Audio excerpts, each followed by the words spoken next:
Just anything from last week or before you thought about questions or come across that you want to discuss before we get So started? this is that first chapter summarized. I don't have any. Okay, cool. Um,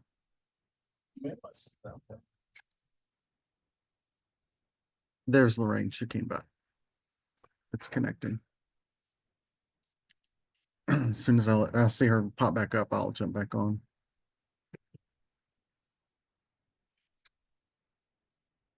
So a couple of things since we last met. Last month we went over buyer forms, of course, but they changed the buyer forms since we were last together. So I do want to spend some time in that new form.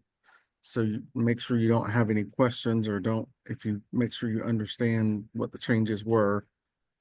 Are you seeing my North Carolina screen? Perfect. Okay.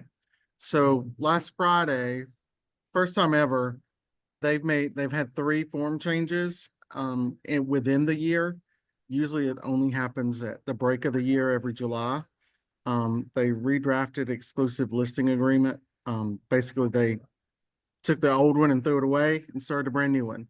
So that one we'll cover next week. Make sure you don't have any questions. If you were in class yesterday or on Facebook Live, we spent probably 30, 45 minutes easy on that form alone.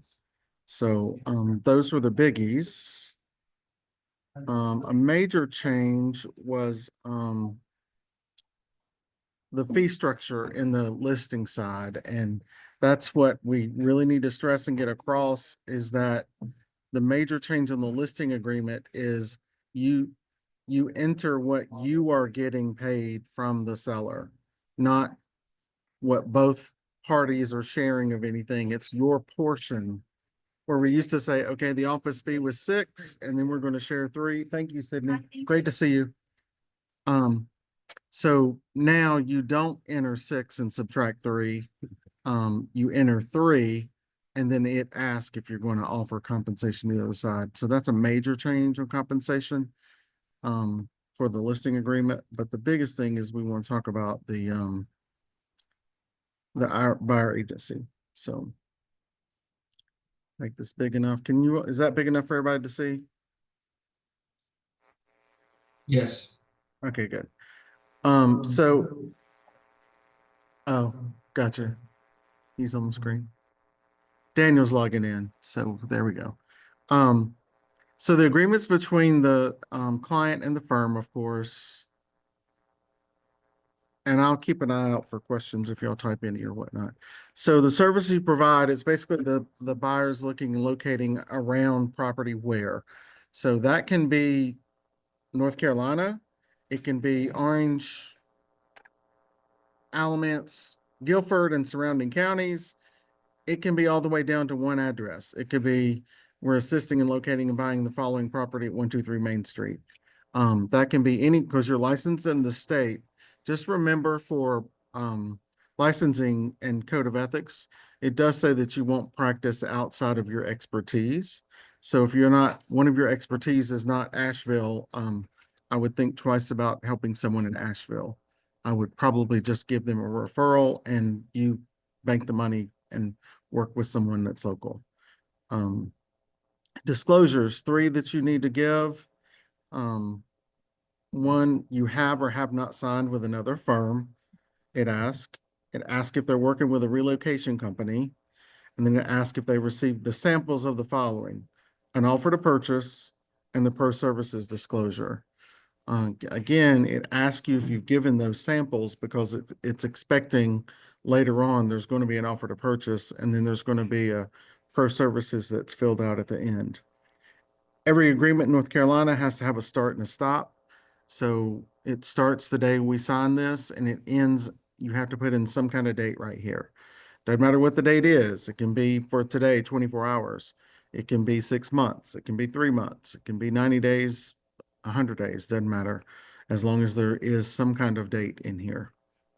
So here, line 4, we don't dictate what you put in as far as your fee, other than the office fee for working as a buyer's agent as an overall is a 3%. So you can vary amongst that within 1 percentage point without asking or talking with me about it. So if you want to charge your folks 2.5, fine. You don't have to talk to me about that. You just write 2.5 on line 2. If you want to charge 1.5, or you're doing a favor for a friend or something like that, and it's lower than the 2%, you need to talk to me so that we make sure that it's keyed correctly inside of the command, so that when you enter something as a transaction, it feeds over to the office financials. So if we're expecting one price, but then we're short light bill or anything else, we pay rent, we pay light, we pay insurance, we pay all kinds of things out of what feeds in command every single month. So that's why if it's different than the 3%, minus 1 percentage point, talk to me first. Sometimes we do see a flat fee. That's not uncommon. And it's usually on land. I'll go ahead and give you that heads up. So sometimes land, if you do, um, sometimes the percentage is not worth your trouble. So a lot might be, $20,000 and you're charging 5%. So you're talking, it's not worth your time. So a lot of people will just put it in a flat fee charge. Other specific amount. This one right here is where some agents have a closing coordinator and they pass that fee along to the client. And that's where you put that right here in this line. So I would say for this one, I might have a 3% here as a gross cost of sales, check that box. And then I check a $400 transaction fee. So anything you're going to charge the client goes in this box. So you can't,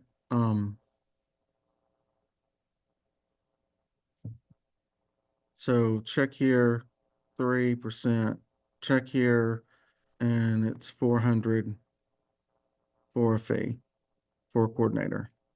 Okay? Anything you're going to charge for your services goes in this box. You can't put charges anywhere else. And that might be a change for some of us. So if you've not been doing it that way, that's how you need to do it going forward. So it does ask if you, I thought there was a clear all, Daniel. Am I not clearing all? Oh yeah, trash, maybe trash, clear all. Yeah, there it is. Thank you. Your fees earned, due, and payable except for the non-refundable retainer. Some folks say there's a $250 retainer fee to my services, and this consultation's worth $250, and that's non-refundable. So that's fine. You can do that. They would just make it payable to Keller Williams, and then Keller Williams would pay you the $250. Because there's a state law that agents can't accept direct payment. So they write the check to Keller Williams. Anything under $500, Keller Williams does not charge you back for anything, transaction fee or processing fee or anything. It basically gets deposited with KW and we turn right around and give you the money back. So it's earned, the fees due and payable when the buyer or any authorized assignee of the buyer or party authorized by the buyer closes or defaults on the contract. So that's when it's earned, due, and payable. I'll give you a scenario we had a few weeks ago. Someone couldn't provide clean title. So you might need to mute. I did mute myself. Something's echoing somewhere. Oh, okay. So they're like, wait, we had a buyer, they were willing to pay, they were here, so I've earned my compensation. Well, it's not, they weren't ready, willing, they were ready and willing, they weren't able because they weren't able to get clean title to transfer the property. So the rule is they had to be ready, willing, and able, and you were only two of those three. So you can't, if they can't provide clean title and the transaction go through, then you've not earned that compensation. Seller or listing firm's assistance. So here you're disclosing that we may seek compensation from the seller or the listing firm to pay some or all of that fee that we charged you in line 4. However, the buyer understands that neither a seller nor a firm has a duty to pay that fee, that they understand by signing this that what your fee is. So you will seek compensation from the other side, but it doesn't mean you're going to get it. It takes both parties to terminate. You can't unilaterally terminate this one. So if a buyer hires another agent or firm while it's in effect, the buyer will remain liable to pay for any earned fees, unless both buyer and firm agree to terminate. So there's a protection period. So if within whatever number of days you complete, you fill this out, doesn't matter to us. If you use 30 days, 45 days, 90 days, I've seen everything. After this agreement expires for the property introduced to the buyer by this firm, then the fee in section 4 is deemed earned unless the buyer's entered into another agency agreement with another agent. Any fee earned during this protection period will be due and payable as provided in section 4. Here's another one, the big and highlighted bold in the yellow here, of course, is fees are always negotiable. So the buyer understands that the amount, format, or rate of real estate is not fixed by law. It's set by each broker and or firm individually and is fully negotiable. Here's the thing. If you write in line 4, 2.5%, and you get to a house they fall in love with and you talk to the seller and they're paying 3%, that line is saying you may not receive compensation for anything other than what's on line 4. So if you have in that scenario 2.5 and they're offering 3, you need to go back and have your buyer change this to 3 and initial it with you, or do an amendment 710, changing compensation from 2.5 to 5 to 3%. So just know you can't, or you could do a 770, which is an agreement for additional compensation. So neither one of those 3 ways are wrong, unless you just accept more payment than what you signed on line 4. Initials, dual agency. This is also another kind of big change that's happened. It looks a little different. They've added a 4th line. Dual agencies occurs when the buyer and seller the firm represents both. Designated is a specific type of dual where the firm appoints one agent to represent only the interest. Designated dual permits the firm to fully advise and advocate for both parties, and as if the appointed agents were not affiliated in the same firm.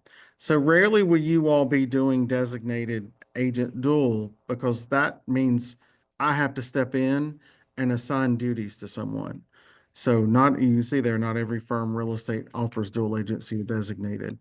We do dual, just not designated without me being a part of it. So dual agency, and here is the big change. The first one is initial only is applicable. The firm may not act as a dual agent, or the firm may act as a dual agent. And treat that as just one line. That's a question, yes or no. If they say no, you just skip all the rest of this. We're hungry. You're hungry. You don't do anything else. If they say yes, they say the office is okay to do dual, then they have to answer this question. If the firm may act as a dual agent, then only initial one of these lines. One of them means, do they authorize the agent to represent both sides? Same agent, same office. They initial here. So yes and yes. If they don't authorize the same agent, then it's this one. And again, rarely will they do the third one. That one's one when I step in and we assign agents to each party. So any questions on that one? That's new for you, this 4th line. That's one of the major changes along with compensation. Y'all good? Perfect. Material facts. Regardless of whether the agency is authorized or not, the firm must disclose any facts to all parties.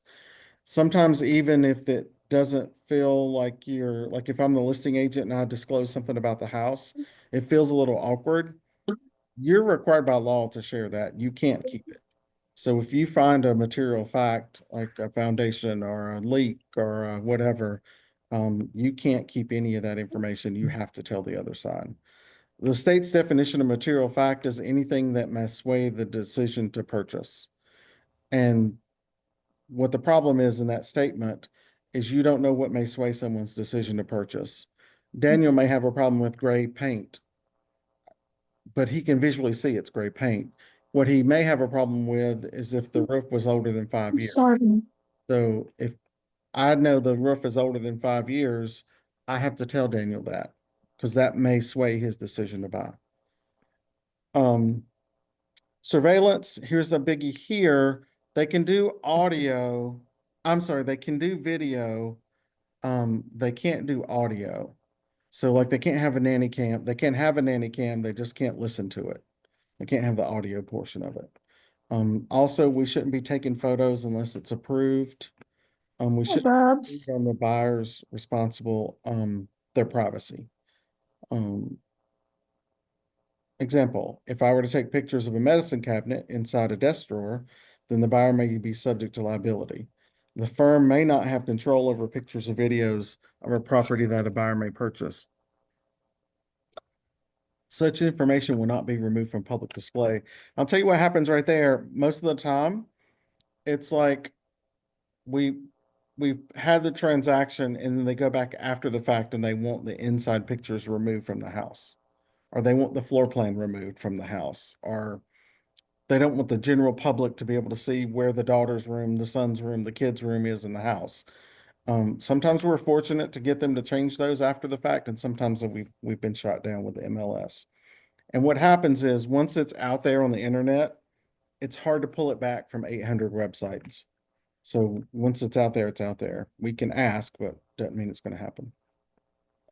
Other professional advice, you can seek other professional like laws, taxes, financing, insurance, insects, structural engineering, building, and any other matters according to real estate. You consider seeking legal advice regarding the agreement. The firm may provide recommendations for these services, but we don't guarantee the quality of work or the level of expertise. And you agree not to hold us, you agree to hold us harmless from those recommendations. Going on to page 2, page 3, sorry. The buyer's use of those professional services we recommend are your choice as a buyer, and you agree to fully indemnify the firm if any claims are brought against the firm, stemming from the buyer's use of those professionals.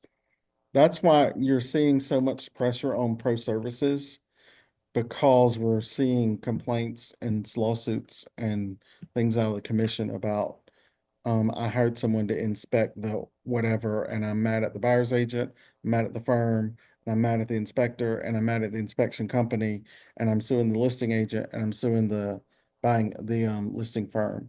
They just want somebody to pay for their problem, so they're naming everyone. So this is just telling them up front, if they hire someone, you're not going to come back on us. So just no cost unless otherwise agreed. They're paid by the buyer. Confidential, most all offers are confidential. We can't share unless you say as a buyer, it's okay to share. So that happens a lot when you have highest and best. Say they want and I hate that term, highest and best. The best may not necessarily be the highest. We just need you to bring your best offer. If Alice gives me an offer for 500,000 and Daniel gives me an offer for 500,000 and 5,000, I can't go to Alice and say, well, Alice, Daniel's offered 500,000, 5,000. Can you do better? I can't tell them what Daniel's offered unless Daniel says it's okay to share it. So, that happens sometimes. Wire fraud, and I hate to say this even word out loud, we're in the middle of a client that clicked on a phishing scam email and wired $16,000 to a fictitious place. So, and again, she's mad at the office, she's mad at me as the BIC, she's mad at the agent, she's mad at the attorney's office, she's mad at the lender, she's mad at the listing agent, she's mad at the listing firm. If she could find out the seller's home address, she'd probably be mad at them. But she's the one that clicked on the email that said, wire this money to this location, not any of us. So, wire fraud, anything red is a warning. And from our previous meetings, anything blue is informational. Additional terms. Additional terms is where a lot of you were putting your transaction fee before. So that does not go in this box. If there's a fee, it has to go in line 4, back up the top. So 4 is always out-of-pocket expenses you're expecting from the buyer. So you can't put a fee down here in additional terms.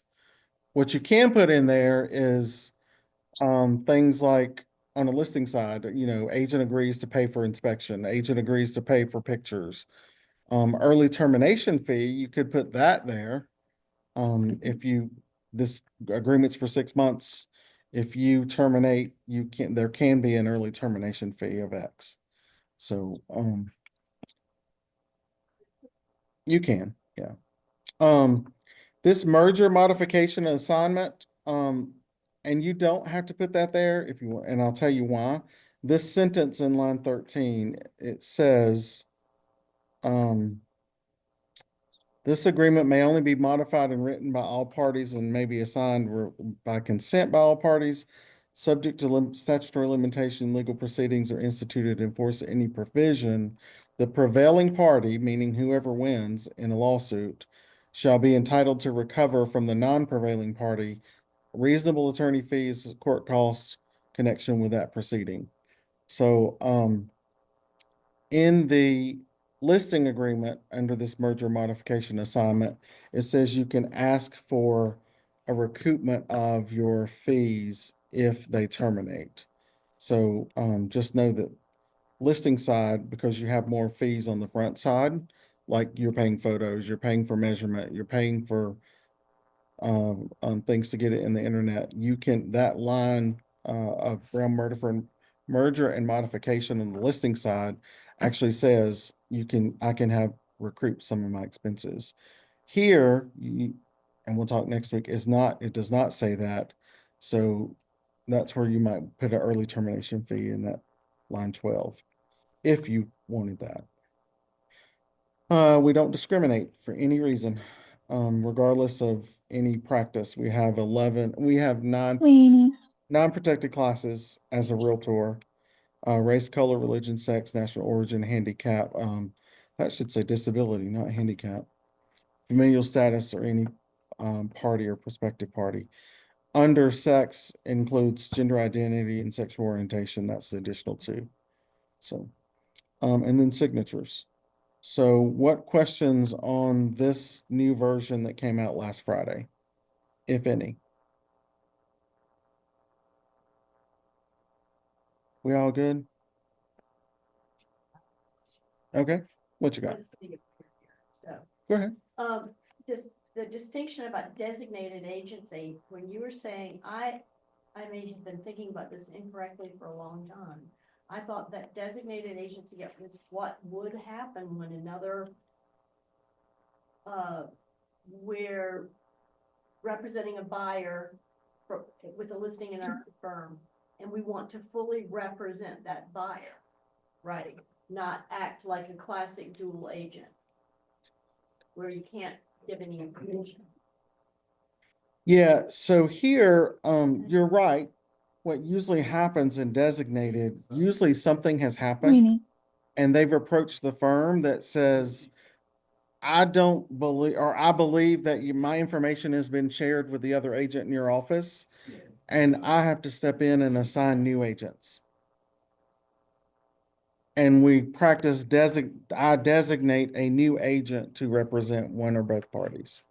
So designated is when it's not when the broker of record steps in and designates an agent.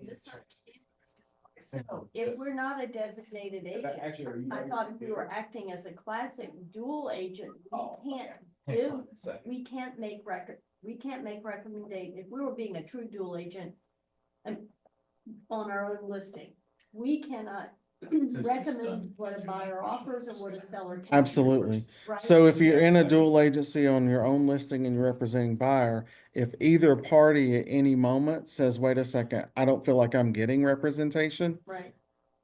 that's when The designated kicks in, you go to one side and somebody goes to the other side. So for clarification, I assumed that if you were not a designated agent, you were just a dual agent, even if it wasn't your own listing, you were still bound by those same restrictions. You couldn't tell a buyer what they should offer or a seller. I mean, in case, because this is a buyer's agency agreement. But Correct. you couldn't, in a classic dual agency situation, you could not recommend what a buyer should offer. That is true, but at the moment, if the client says, I don't feel I got adequate representation, even though, because the agreement's with the firm.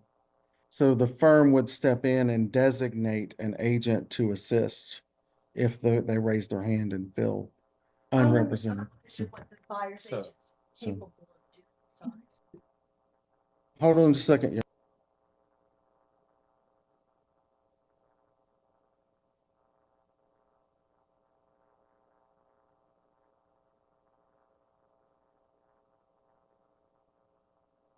Queenie.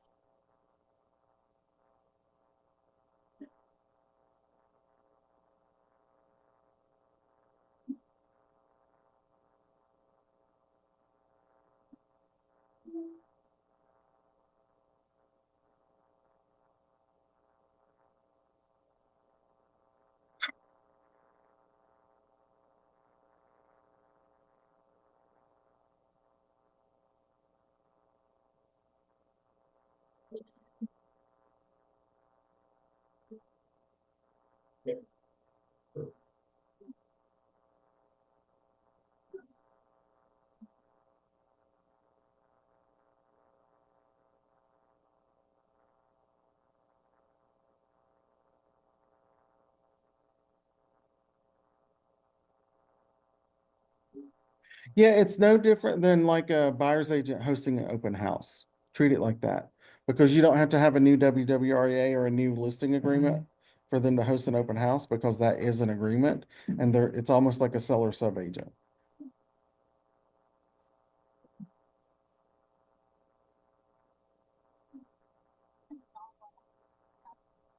Correct. Exactly. Or they couldn't represent a buyer for it. Yes. Yep. Yep. Yep. All right. Sure thing. Hey, so she had a great question, y'all. She said if her listing agent said, they do not want to practice dual agency. Not at all. So on line 1 here in the listing agreement, they said the firm may not act as a dual agent. Her question is can one of our agents show it?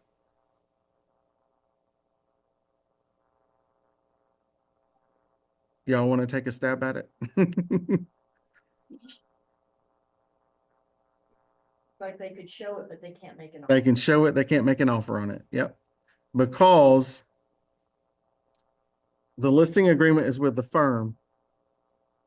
It's no different, and that's what I told her. Treat it like an open house. You don't get new agreements to host an open house. You are hosting it as a sub-agent or an extension of the firm. That's why you don't have to have new agreements every time you do an open house. So, our agents could show it. Our agents could not write an offer for it. So, make sense? Clear as mud? Y'all good in there? Stop share. Let me bring up the next one. I'm glad y'all are here. Let me get to the next one. Brings me to showing agreement. Yay.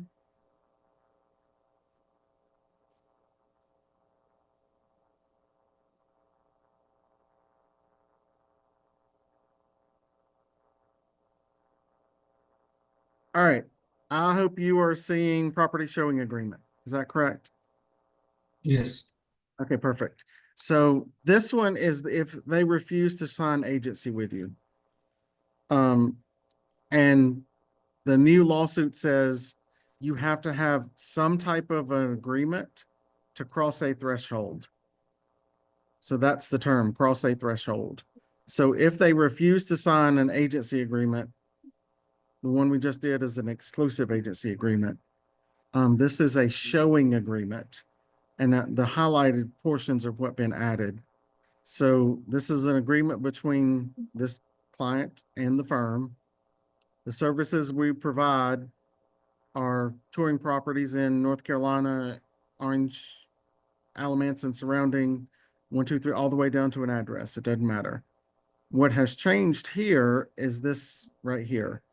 If you do make an offer where we showed you, with the firm's assistance, we expect to be paid something.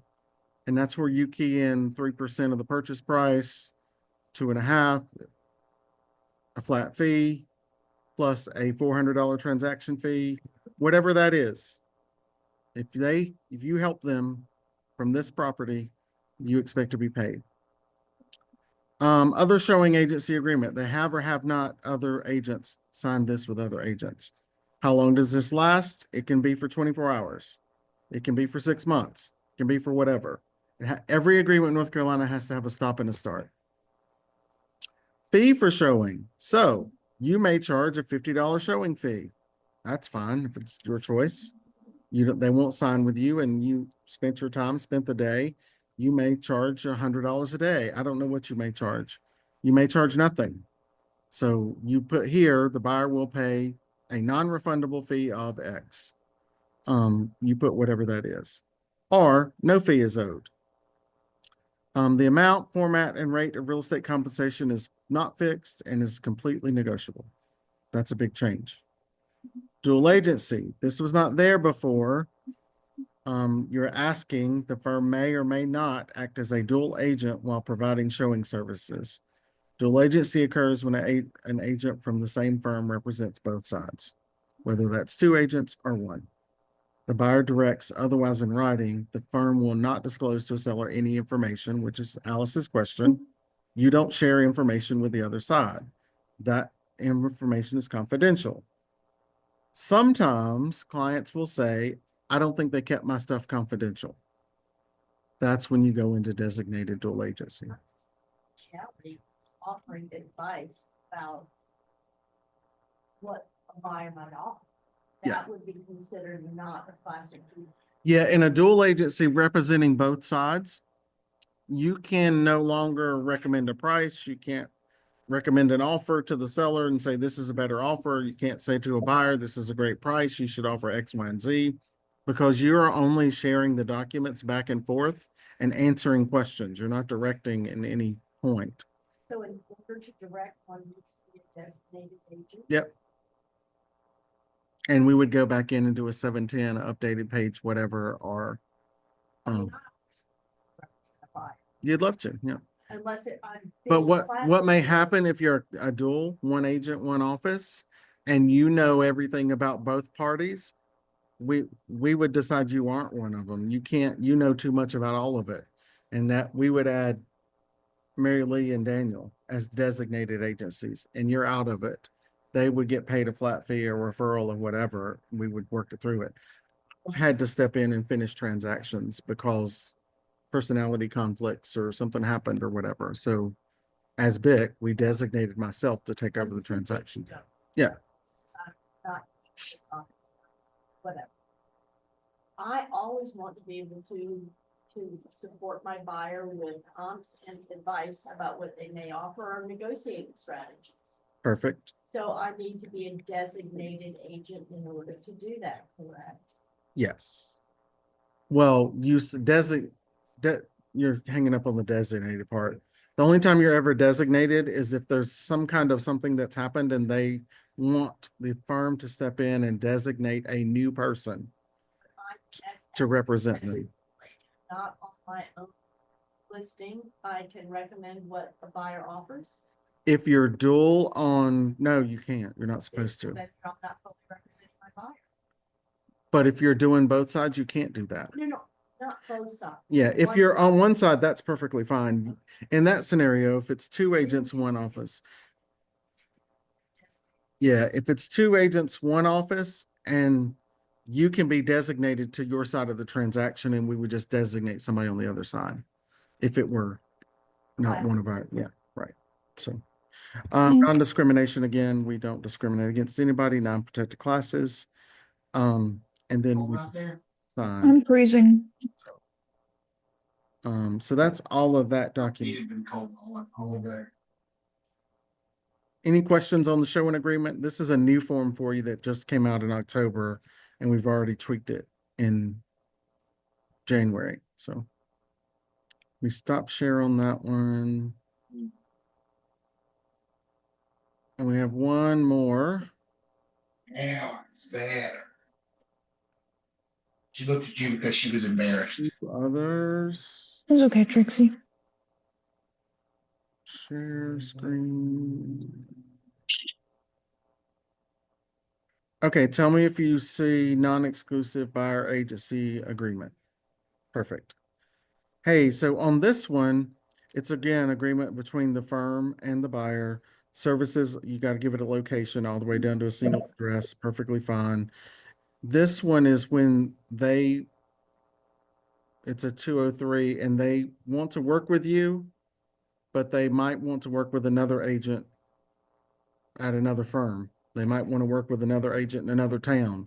So they're signing with you. It's an agency agreement. They're just non-exclusive to you. Think of it as a dating game. They just want to date more than one people. They don't want to be exclusive. The first one we covered is exclusive. They're not dating anybody else. The second one we covered is I'm only showing you this property. This one is I want to date multiple people. You can't tie me down. So the disclosures are they have not signed with another one or they are. They're not working with a reload company. And then you have or have not received copies of the pro services and offer to purchase. Every agreement has to have a start and a stop. North Carolina, here's where you put in fees. It's going to be a percent. And again, we charge 3% as an office. I don't know what other offices charge. That's what we charge. I will tell you, I'm seeing this number all over the place. I've seen 2, I've seen 2.4, I've seen 2.5, I've seen 2.75, I've seen 2.25. I've seen it all the way down to 1. Because what happened in that one scenario, the buyers could not close. They didn't have the cash to close. So they accepted the 1%. I'd rather get paid something than nothing. So they went all the way down to 1 and they just partnered with me and we changed it in the system. A flat fee and any other fee amount, which would be like a transaction fee for closing coordinator. So the payment is not responsible. The buyer will or will not be responsible for paying the firm. The firm may seek compensation from the seller or listing firm to pay for some or all of this fee. However, you understand that neither the seller or the firm have a duty to pay that fee. If the buyer pays the fee, the buyer's agreed to be responsible for that amount, whatever you put in there.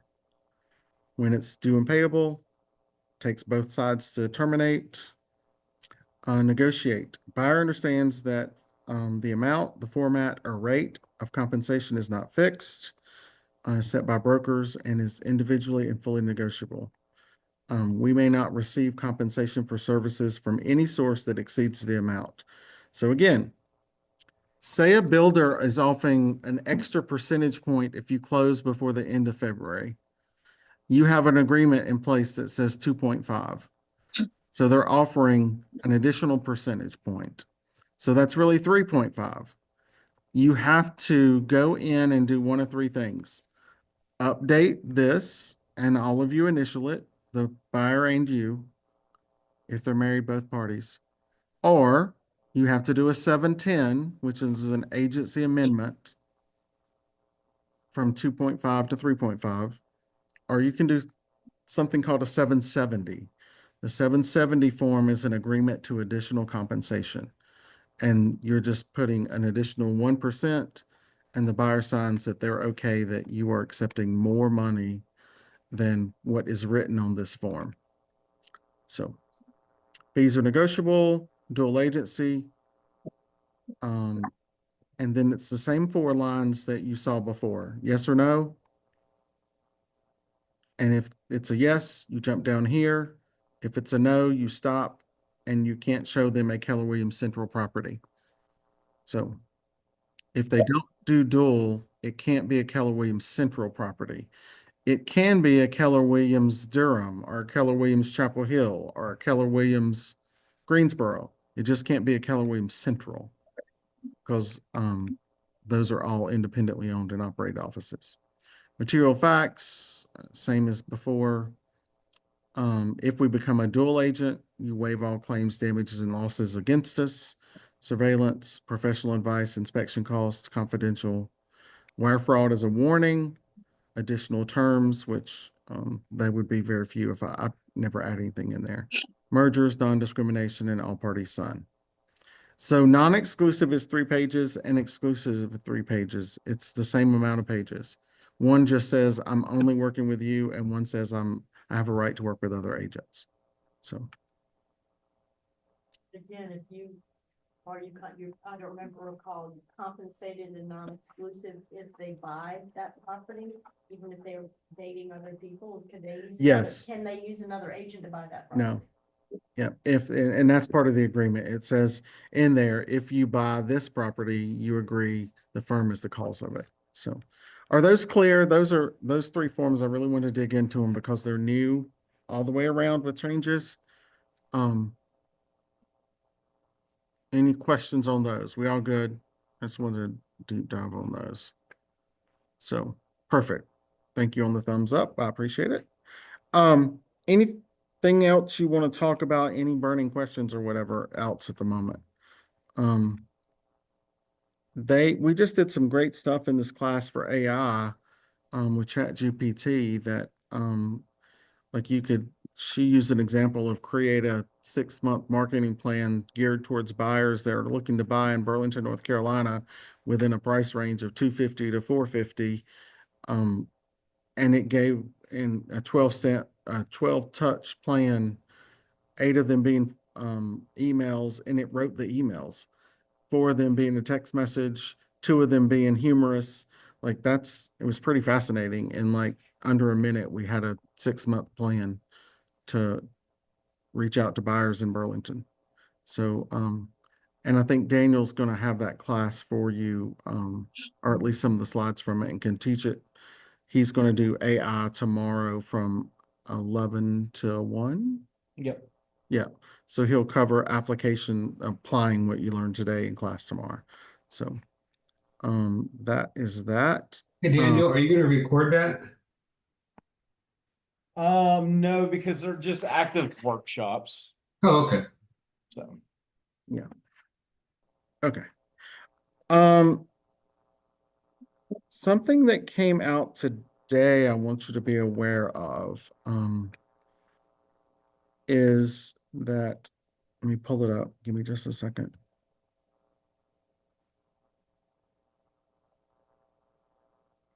The, Dorify. The newsletter for Dorify came out today. Why is that not doing what I want it to?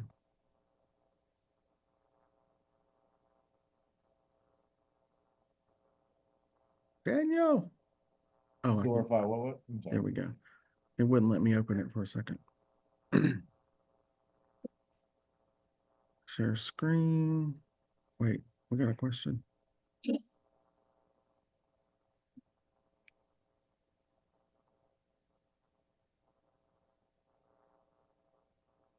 Oh yeah, absolutely. PSD. I'll pull that up. So, this came out today from Dorify. They're offering a couple of new things that they're adding in to, Dorify. One of them is CMA Snap. I would catch this email and watch this recording. CMA Snap is a new product launch that will let you generate accurately visually compelling CMAs in just a few clicks. So it's taking the data out of the MLS, and it's creating a CMA for you without you having to go in and tweak and add and whatever else. So this to me is helpful on the buy side as well as the sell side. So this email that came out this morning, Dorify MLS Communications, basically, and they send this out this is the February newsletter. Bless you. This CMA new tool, ZenList is a new one what Zenlist does, is it brings your MLS home search. It's got the listings on the go. It's almost like a on the go app to schedule showings. It's a one-stop shop basically. So, but this CMA Snap, I would watch this recording, because pricing wise, if you're this market right now, like this week we had an appraisal come in $20,000 off. I had an appraisal last month in Greensboro that came in $100,000 off. Myself, it was my own appraisal. What was happening is that builder was flipping 7 houses at the same time, and the current market didn't reflect those 7 houses entering the market. So, CMA Snap would have caught that, and because 7 other houses are in the market in that price range with similar size and bedroom count and whatnot, see, it would have came up with a price that was closer to accurate. So, just know that CMA Snap tool that's on your home screen in Verify will be a good tool for you. If you want me to go there, I will go there for you. Let me close this out.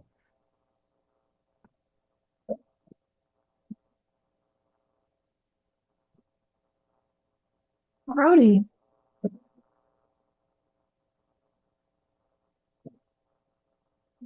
Sorry, y'all, I'm switching screens. I'm used to being in my office where I've got multiple screens. And this is coming up. So, okay, you're seeing my door file login. So if I'm logging in, this is your home screen of Dorify. CMA Snap is right here. It's finally here. We're proud to launch it, a new CMA tool. So when you click on it, it will take you to start the trial. So just know that that's, to me, would be a good tool for you to use. Another good tool that came out, I just took, is RPR. If you're not using RPR, you could be missing out. RPR is another one that creates. We added personalized information to it. So when you print a report or run a report, it's going to be branded with KW Central. So it looks a little more professional, but you could run all kinds of stats in here to get you to export a report. So if I want to create a report, I could create a CMA here, create a report. Okay, show me. Enter an address or an MLS. So I'm going to enter, anybody got a listing or a property? I'm going to enter my house. So y'all don't look at my house. So I give it an address. And lo and behold, this is my house. I did buy it for $270. It is 4-bedroom. It is 4-bath. It's 431,000 now. So that's quite a return on my investment. Then there's that confidentiality score, which I thought is interesting. I did this the other day and we got 2. Yep. So see, this is a 5 confident. They're confident pretty much that this house, if I were to sell it, would be in this range. But right here on the top right, create report. Do I want a buyer template, a seller template, or all of it? So I'm going to do a buyer template with you. So I'm going to continue with this one. And I say Jason Scott buyer template. And we created the report in 1 click. And here's 9 pages branded with your information. It's mine potentially, but it's mapped it out. I can go in and tweak this. I can edit the cover. I can do a property summary. So I'm editing, if I don't want the map, if I don't want the price, if I want to add in property information, I'm tweaking this on the screen. A legal description I can add in. I'm gonna take out the land features. Sales history I can add in. Estimated value, that'd be great. Let's do that. Photos, there's only two because it's never, we built it, so. Pricing strategy. CMA summary, let's do a pricing strategy. Market trends. Market trends for that area, new listings, it's automatically fixed with active listings and what's sold. And then I run this report.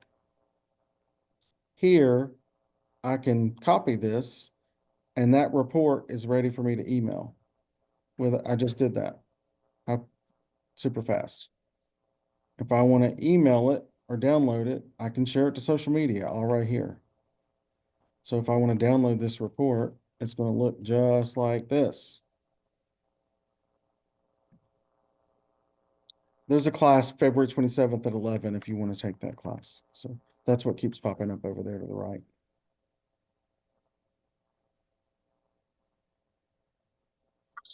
And here is my 11-page report. And y'all just sat with me and watched how fast I did that. That's my house, recommended price, property information, size of the house, size of my lot. Yes, there's a 3-car garage, the year it was built, the features upstairs and downstairs and how big it is. I mean, you can see how fast I just did that. Estimated value. You can see it skyrocketed from June 22 to November 23. So the estimated has dropped off some since. So my height of purchase would have been November 23. So it's gone down a little bit since November 23. So if I were to price it, the lowest is around the highest is around 475. Market trends, it's a seller's market. Median prices in my zip code. Other active listings, the median price. So you can see this is a great report that just got created in a matter of moments. Branded, again, every page with KW Central and your information at the top. So population of children in this zip code. Population of adults in the zip code. Households with children in the zip code. So you can see there's a ton of information right there. The last thing somebody asked to see was 770. So, I mean, a PSD. So share.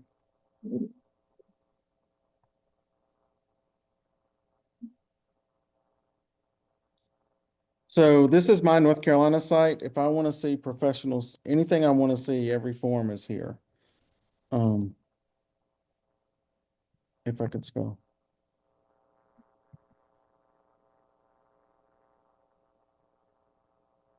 And it's ncrealtors.org and you'd log in. But this is a 760s disclosure. That's the sample, but this is the form and it's going to download it.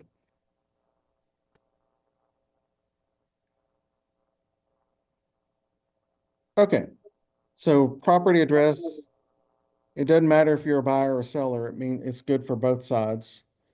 The firm that's doing this. Professional services are performed in connection with the purchase and sale of real estate. You understand, buyer or seller understands the firm cannot give advice in certain matters that relate to the purchase or sale of the property, including but not to matters of law, tax, finance, survey, wood destroying, da, da, da. These professional services below you can hire. You might have a tax advisor, like a 1031 exchange. You might have an appraisal done. You might have an attorney. Well, in North Carolina, you do have an attorney to close your document. You might have had a warranty. And every one of these, they're waiving each line or either they're selecting each line. If they selected it, who orders it and what's the name of the company that was chosen?